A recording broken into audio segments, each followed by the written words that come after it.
Hello friends, good morning, welcome back to my new blog. এখন বাজে সকাল ওই 9টার মতন বাজে। তো জাস্ট এই মাত্র ঘুম থেকে উঠলাম, একটু আগেই উঠেছি।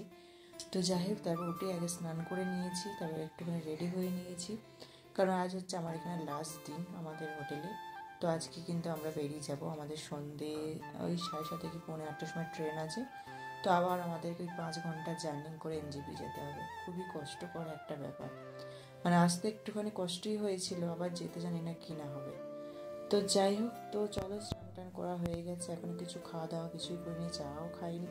তাকে বললাম স্নান করি, ব্যাগগুলো গুছিয়ে নিই। কালকে কিন্তু ব্যাগগুলো গুছিয়ে রেখে দিয়েছিলাম, আর যেগুলো টুকটাক যেগুলো বাকি ছিল সেগুলো কিন্তু এখন আমি গুছিয়ে নিলাম।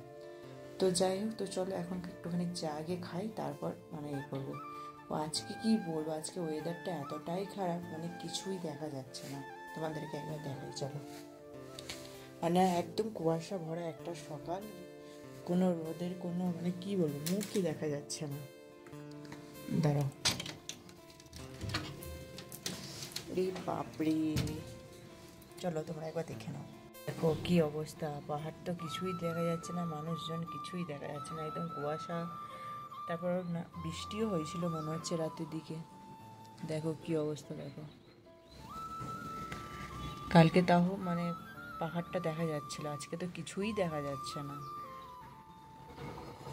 এইগুলো তো পুরো কুয়াশাতে পুরো একদম জানলাগুলো একদম কি বলবো, জল জল মনে হচ্ছে বৃষ্টি হয়েছে, একদম এমন অবস্থা। বৃষ্টিও হয়েছে মনে হচ্ছে কালকে, কারণ আমরা তো ভিতরে ছিলাম, অতটা বুঝতে পারিনি রাতের দিকে। 2 দিন ধরে কিন্তু বৃষ্টি হচ্ছিল এখানে। দেখো কি অবস্থা। তো তারপরের দিকে দেখো চলে এসেছি নিচেতে, একদম সোয়েটার জ্যাকেট সমস্ত কিছু পরিয়ে দিয়েছি মেয়েকে, কারণ এতটাই ঠান্ডা তোমাদেরকে কি বলবো। তো যাই হোক, একটুখানি গরম গরম চা অর্ডার করে দিয়েছিলাম 3 জনাকার জন্য, তার সাথে ব্রেড টোস্ট আর ছিল ডিম টোস্ট। তো এটাই হচ্ছে আমাদের সকালের ব্রেকফাস্ট।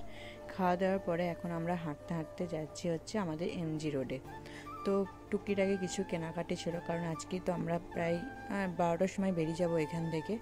তো এখন বাজে সকাল ওই 9:30 কি 10টা। তো যাই হোক, তারপর হাঁটতে হাঁটতে আমরা কিন্তু চলে এসেছি এমজি মার্কেট। সকালবেলা এমজি মার্কেটটা একটু অন্যরকম, আর রাতের বেলা এমজি মার্কেটটা আরও অন্যরকম। তো সকালবেলাটা কেমন একটা লাগছিল, তার উপর আবার বৃষ্টি হচ্ছিল, সেই জন্য একটুখানি কেমন একটা লাগছিল।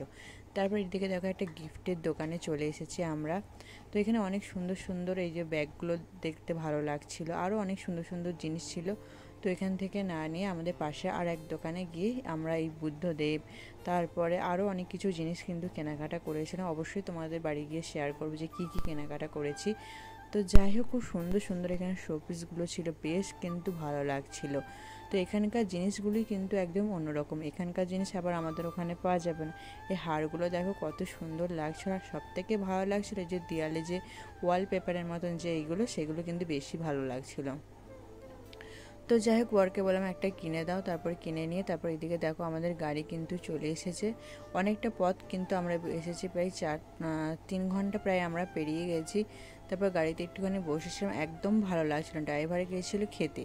তো যাই হোক, তারপর বর বলো চলো সবাই মিলে আমরা একটুখানি ভাত খেয়ে নিলে হয়তো শরীরটা একটুখানি ভালো লাগবে, এতটা মাথায় যন্ত্রণা তোমাদেরকে কি বলবো। তো যাই হোক, অনেকটা অতিক্রম কর তারপর আমরা একটুখানি ভাত পেয়েছি। তো এখানে সবজি ভাত একটা অর্ডার দিয়েছিলাম, আর একটা অর্ডার দিয়েছিলাম চিকেন থালি। তো চিকেনটা একদমই খেতে বেশ ভালো লাগছিল, এখানে অনেক রকমের সবজি টবজি দিয়েছিল।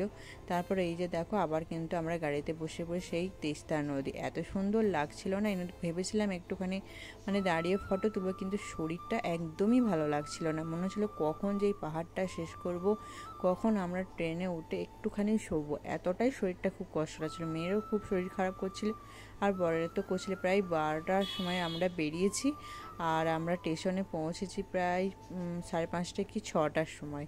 তো এত ঘন্টা জার্নি কি আর নিতে পারি তোমরা বলো? সারা রাস্তাটা যদি সোজা হতো তাহলে কোনো কষ্ট হতো না, রাস্তাটা এমনভাবে কি বলবো, যারা পাহাড়ে গেছো তারাই অবশ্যই জানো। তো তারপর দেখো আমরা স্টেশনে কিন্তু চলে এসেছি, এখন বাজে সকাল বলবো না, সন্ধ্যা 6টা। তো এখান থেকে দেখো, আমরা এখান থেকে ডোমিনোস থেকে পিৎজা অর্ডার করেছিলাম। তো তারপর মেয়ের তো খুবই খিদে পেয়েছে, কারণ দুপুরে ভাতটাও ঠিকঠাক করে খায়নি, বমি করে ফেলেছিল। তো তারপরে পিৎজা খাওয়ার পর রুটি আর সবজি আমরা নিয়ে নিয়েছিলাম যে ট্রেনে উঠে খেয়ে নেবো। তো আমাদের 7:30টার ট্রেন ছিল, এদিকে দেখো ট্রেনে আমরা উঠেও পড়েছি। তো চলো আজকে এই ভিডিওটা এখানেই শেষ করছি, টাটা বাই বাই, সকলে খুব ভালো থেকো, সুস্থ থেকো।